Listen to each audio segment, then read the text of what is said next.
Hi, welcome back to my channel. ಹೇಗಿದ್ದೀರಾ ಎಲ್ಲರೂ?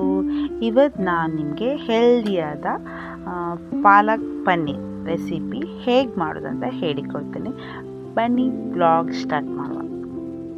ಇಲ್ಲಿ 250 ಗ್ರಾಮಷ್ಟು ಪನ್ನೀರ್ ತಗೊಂಡಿದ್ದೀನಿ. ಅದನ್ನು ದೊಡ್ಡ ದೊಡ್ಡ ಪೀಸ್ ಮಾಡ್ಕೊಂಡಿದ್ದೇನೆ. ಅದಕ್ಕೆ ನೀವು ಮೊದಲಿಗೆ ಸ್ವಲ್ಪ ಉಪ್ಪು, ಅಂದರೆ 1 ಟೀ ಸ್ಪೂನಷ್ಟು ಉಪ್ಪು, 1 ಟೀ ಸ್ಪೂನಷ್ಟು ಮೆಣಸಿನ ಹುಡಿ, 1 ಟೀ ಸ್ಪೂನಷ್ಟು ಅರಿಶಿನ ಹುಡಿ ಹಾಕಿ ಕರೆಕ್ಟಾಗಿ ಎಲ್ಲ ಮಿಕ್ಸ್ ಮಾಡ್ಕೊಳ್ಳಿ. ಮಿಕ್ಸ್ ಮಾಡಿ ಆದಮೇಲೆ ಅದನ್ನು ಸೈಡಲ್ಲಿ ಇಡಿ. ಅನಂತರ ನಾನು ಸ್ವಲ್ಪ ನೀರು ತಗೊಂಡಿದ್ದೇನೆ, ಬಿಸಿ ನೀರು. ಅದು ಸ್ವಲ್ಪ ಬಿಸಿ ಆದ ನಂತರ 1 ಕಟ್ಟು ಪಾಲಕ್ ಸೊಪ್ಪನ್ನು ತಗೊಂಡಿದ್ದೇನೆ. ಅದರಲ್ಲಿ ಸ್ವಲ್ಪ 1-2 ನಿಮಿಷದಷ್ಟು ಅದನ್ನು ಬೇಯಿಸ್ಕೊಳ್ಳಿ. ಅದಕ್ಕೆ 1 ಟೀ ಸ್ಪೂನಷ್ಟು ಸಕ್ಕರೆ ಹಾಕ್ಕೊಳ್ಳಿ. ಉಪ್ಪಲ್ಲ, ಸಕ್ಕರೆ, ಮತ್ತು 3 ಕಾಯಿ ಮೆಣಸು.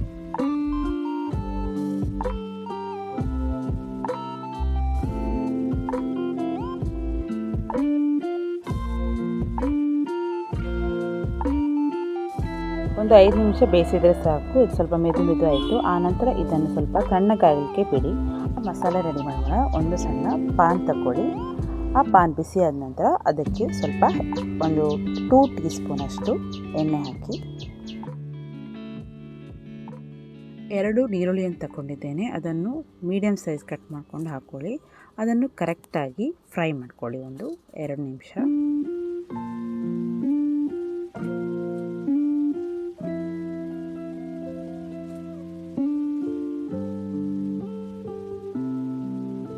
ಆ ನಂತರ ಅದಕ್ಕೆ 1 ಟೊಮೆಟೊ ಹಾಕಿ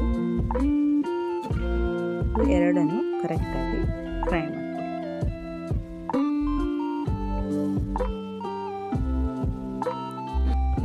ಮತ್ತು ಅರ್ಧ ಟೀ ಸ್ಪೂನಷ್ಟು ಉಪ್ಪು ಹಾಕಿ, ಆನಂತರ ಕರೆಕ್ಟಾಗಿ ಮಿಕ್ಸ್ ಮಾಡ್ಕೊಳ್ಳಿ. ಆನಂತರ ಇಲ್ಲಿ ಮಸಾಲೆಯನ್ನು ಹಾಕುವ. 1 ಟೀ ಸ್ಪೂನಷ್ಟು ಅರಿಶಿನ, 1 ಟೀ ಸ್ಪೂನಷ್ಟು ಕೊತ್ತಂಬರಿ ಹುಡಿ,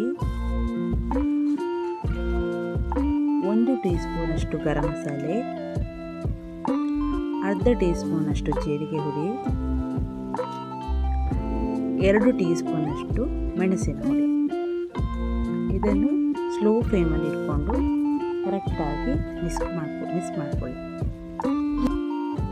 ಮಸಾಲೆಯ ಹಸಿ ವಾಸನೆ ಹೋಗುವ ತನಕ ಫ್ರೈ ಮಾಡಿ. ಅದನ್ನು ಸ್ಲೋ ಫ್ಲೇಮಲ್ಲಿ ಇಟ್ಬಿಡಿ.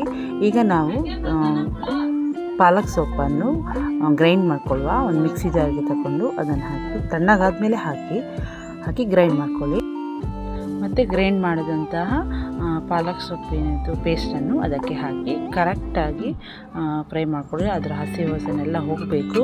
ಹಾಗೆ ಸ್ವಲ್ಪನೇ ಫ್ರೈ ಮಾಡ್ತಾ ಸ್ಲೋ ಫ್ಲೇಮ್ನಲ್ಲಿಟ್ಟು ಫ್ರೈ ಮಾಡಿ. ಫ್ರೈ ಮಾಡ್ತಿರುವಾಗ ಕಲರ್ ಹೇಗೆ ಚೇಂಜ್ ಆಗ್ತದೆ. ತುಂಬಾ ಟೇಸ್ಟಾಗಿ ಬರ್ತದೆ. ಆನಂತರ ಮಿಕ್ಸಿ ಜಾರಿಗೆ ಸ್ವಲ್ಪ ನೀರು ಹಾಕಿ ಅದನ್ನು ಕೂಡ ಅದಕ್ಕೆ ಹಾಕ್ಕೊಳ್ಳಿ. ಇದನ್ನು ನೀವು 10 ನಿಮಿಷಗಳ ಕಾಲ ಫ್ರೈ ಮಾಡ್ತಾ ಇರಬೇಕು. ಅದು ಕರೆಕ್ಟಾಗಿ ಅದರ ಹಸಿ ವಾಸನೆ ಹೋಗಬೇಕು. ಇಲ್ಲದೆ ಅದು ಮಸಾಲೆ ಟೇಸ್ಟ್ ಬರೋದಿಲ್ಲ.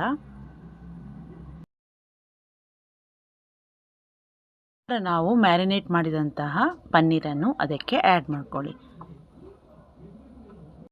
ಕರೆಕ್ಟಾಗಿ ಇದಾಯಿತು. ಆಮೇಲೆ ನಾನಿಲ್ಲಿ ಗೋಡಂಬಿಯನ್ನು ಪೇಸ್ಟ್ ಮಾಡ್ಕೊಂಡು ಹಾಕಿದ್ದೇನೆ ಸ್ವಲ್ಪ. ಅದನ್ನು ನೀವು ಬೇಕಾದರೆ ಹಾಕ್ಬೋದು, ಆಪ್ಷನಲ್. ಹಾಕಿದರೆ ಟೇಸ್ಟ್ ಬರ್ತದೆ. ಈಗ ಪಾಲಕ್ ಪನ್ನೀರ್ ರೆಸಿಪಿ ರೆಡಿ ಆಯಿತು. ಯಾರಿಗೆಲ್ಲ ಈ ರೆಸಿಪಿ ಇಷ್ಟ ಆಗಿದೆಯಾ ಇವತ್ತೇ ಟ್ರೈ ಮಾಡಿ. ಯಾರೆಲ್ಲ ನನ್ನ ಚಾನಲನ್ನು ಸಬ್ಸ್ಕ್ರೈಬ್ ಮಾಡಿಲ್ಲ ಅಂದರೆ ಸಬ್ಸ್ಕ್ರೈಬ್ ಮಾಡಿ, ಸಪೋರ್ಟ್ ಮಾಡಿ. Thank you. ಬಾಯ್.